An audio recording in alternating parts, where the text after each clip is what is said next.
You ever wonder why two people can grow up in the same place, go to the same school, face the same economy, and end up in completely different lives? One builds empires, the other builds excuses. One rewires his mind, the other rewatches his pain. The difference isn't money, it's mindset. Because money doesn't start in your bank account, it starts in your head. Wealth is built from thoughts, from beliefs, from ideas you act on before anyone else believes they're worth anything. Let's get this straight. Poor and rich isn't just a balance sheet, it's a way of seeing the world. Poor thinking says, I can't afford that. Rich thinking says, how can I earn that? Poor thinking says, I wish someone would help me. Rich thinking says, nobody's coming, I'll build it myself. Poor thinking waits, rich thinking moves. Poor thinking needs permission, rich thinking chooses. And here's the brutal part, nobody tells you. You could have a six-figure salary and still be poor as hell up here, Tap's head. Because if your thoughts are built on fear, scarcity, comparison, and self-doubt, you're broke before you even check your wallet. Now let's look at the greats. Carnegie, Edison, Oprah, Musk, Jobs. Were they smarter? Maybe.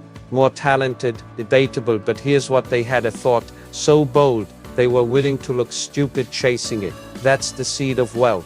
A thought so alive, so urgent, that you have to bring it into the world. See, the poor mindset waits for approval. The rich mindset builds without applause. The poor mindset says, what if I lose everything?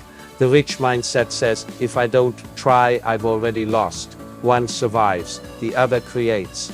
And you got both inside you. The voice that says, not today, and the voice that says, why not today? And the one you feed wins. That's the real battlefield, not Wall Street, not the Fed, not crypto. It's your inner dialogue. Because the world isn't controlled by the smartest or the luckiest. It's controlled by the most decided, and decision, that's a mental skill. You train it. You wake up every day and choose to think bigger, to act sooner, to stay longer, to learn faster, to believe harder. And that belief, it's a weapon. You think Ford knew the world needed cars when people were still riding horses. You think Disney waited until the market was ready for magic. You think Jeff Bezos asked his friends if building an online bookstore was a safe bet. No, they started with a thought, an unreasonable, ridiculous, laughable thought, and they fed it. They protected it like it was gold, because it was. And now, we live in the world those thoughts build. So what are you thinking today?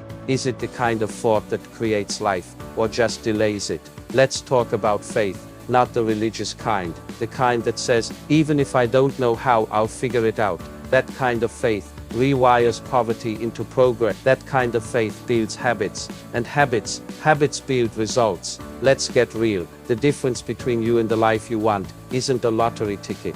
It's the thoughts you allow every morning. You can either think like a victim or like a creator. The victim says, why is life like this? The creator says, what can I build from this? And here's where it gets wild. You can start with nothing, no rich parents, no connections, no degrees, and if your thoughts are aligned, you'll find a way. But if your thoughts are scattered, scared, small, you could inherit a fortune and still burn it to the ground. So if you're broke right now, don't panic.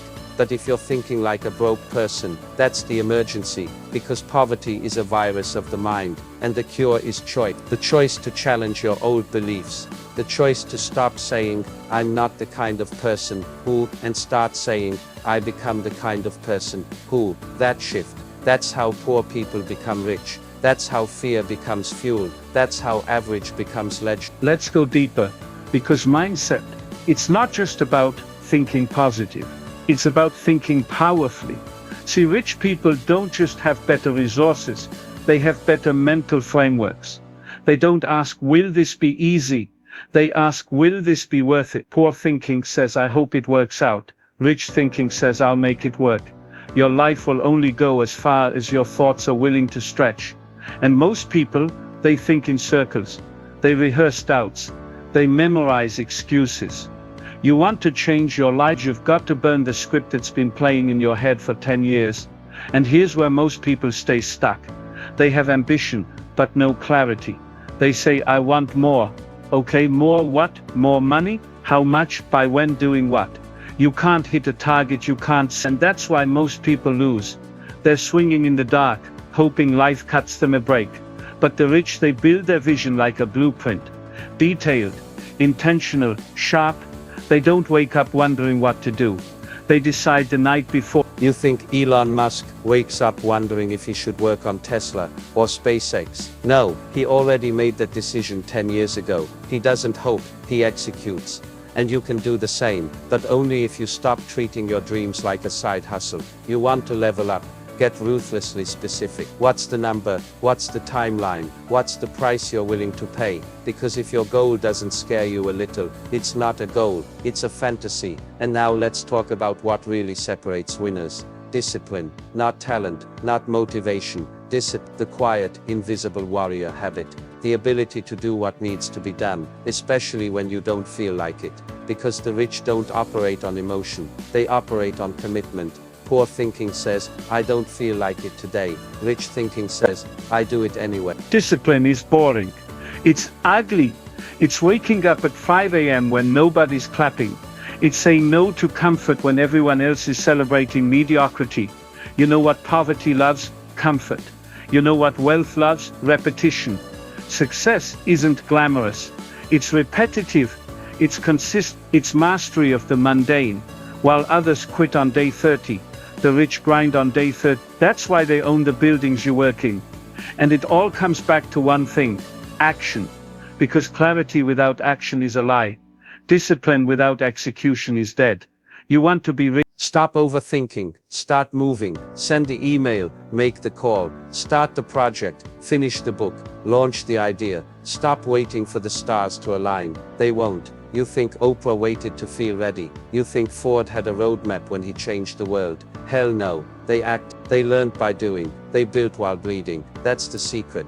Movement creates motivation. Motion creates clarity. Action creates identity. Because you are not your potential, you are your patterns. So take a look at your past week, your calendar, your habits. They don't lie. They tell you exactly what you believe you're worth. And if you don't like what you see, change it.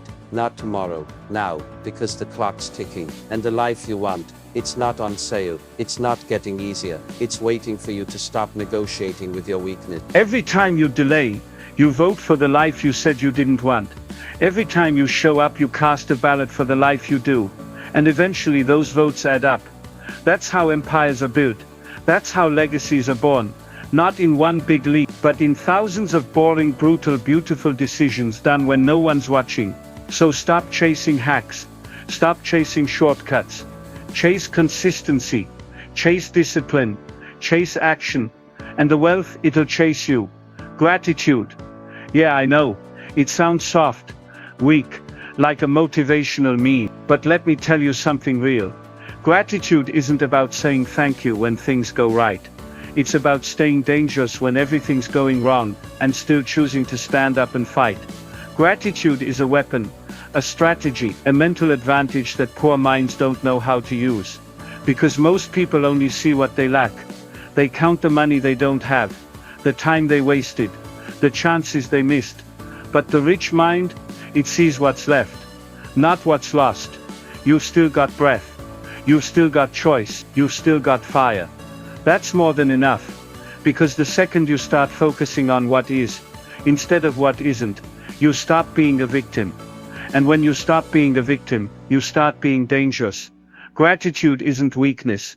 It's It's your refusal to let circumstances decide your state of mind. It's your middle finger to despair. It's your internal command that says, I still have something, I'll build from here. Now let's be real. Even with gratitude, life will swing at you, hard. And that's where we go next. Adaptability. Your ability to pivot, adjust, move, without breaking. You know who wins when chaos hits. Not the smartest, not the loudest, the most adaptable. Poor thinking needs stability. Rich thinking creates strategy from instability. Look at Amazon, started with books. Look at Netflix, started with DVDs. Look at you still stuck in a job you hate. Because change makes you nervous. Listen, life will change. The market will shift. The rules will bend. And when it happens, you've got two choices. Freeze. Adaptability isn't about having all the answers. It's about staying in the room long enough to figure them out. Rich minds play the long game. They don't cry when plan A fails. They say, cool, let's build plan B, C, D, and E. Poor minds fall in love with their first idea. And when it doesn't work, they fall apart. You think Disney didn't get rejected. You think Jobs didn't get fired. You think Musk didn't almost go bankrupt twice. They all did. But they pivoted. They adapted. They evolved faster than the pain. Because here's the truth. If you want to rise, you've got to be harder to kill than your circumstances. That's called resilience. And resilience doesn't mean you never break. It means you rebuild faster. It's standing up one more time than life knocks you down. It's bleeding in silence and still making moves. It's hearing no and responding with not yet. Resilience means your emotions don't control your execution. Your environment doesn't decide your destiny. You do. Every person you admire has been through hell. The difference, they used it. They turned their wounds into weapons. Their rejection into redirection. Their pain into precision. So ask yourself, are you training to impress people, or to withstand war? Because if you want to get rich, you better get rugged. You better be able to lose everything on Monday, and start again on Tuesday. Resilience is what lets you laugh in the fire. Smile through the silence. And keep building when the world stops clapping. So when life gets loud, you get louder. When life gets cruel, you get colder. When life gets heavy, you get harder to move. Because you don't fold, you forge. And you don't bounce back. You rise stronger. Not like the old you, but like someone who saw the edge and chose not to fall. Because the greatest wealth building skill of all time isn't invested. It's not sales. It's not negotiation. It's learning. Relentless, aggressive, never satisfied, unstoppable learning. And no, I'm not talking about degrees or diplomas. I'm talking about building a mind so sharp. The world cuts itself when it doubts you. Most people stop learning at the rich. They never stop. They don't graduate, they evolve. Poor minds avoid new ideas. They say, I already know that. Rich minds ask, what am I still missing? Poor minds seek entertainment. Rich minds seek expansion. Because the second you think you've got it all figured out, you've already started dying. Learning is life. Learning is leverage. Learning is how a broke college dropout becomes a billionaire. Learning is how a failed author becomes a global movement. Learning is how an average person turns pain into progress, and progress into power. But here's the twist. Learning isn't comfortable. It's humiliating. It exposes you. It humbles you. And that's exactly why most people avoid it. They'd rather look smart than get smart. They'd rather feel right than become better. But if you want to rise, you've got to be willing to feel stupid for a season. You've got to ask dumb questions. Read stuff nobody else reads. Study what doesn't go viral. And build while everyone else is still watching videos about build. Because the truth is, you don't need more motivation. You need more information. You don't need more hype. You need higher standards. You don't need more luck. You need to become the kind of person who doesn't need it. And that means learning every day about yourself, about money, about patterns, about psychology, about systems, about strategy, about life. Because the world doesn't belong to the people with the most talent. It belongs to the people who know how to adapt faster than anyone else. That's the edge. That's the weapon. That's the real cheat code. And now, let's bring it all home.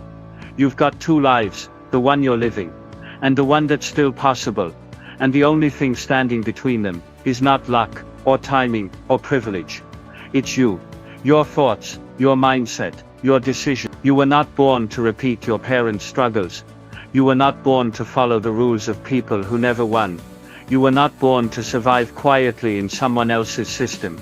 You were born to build your own. You were born to break cycles.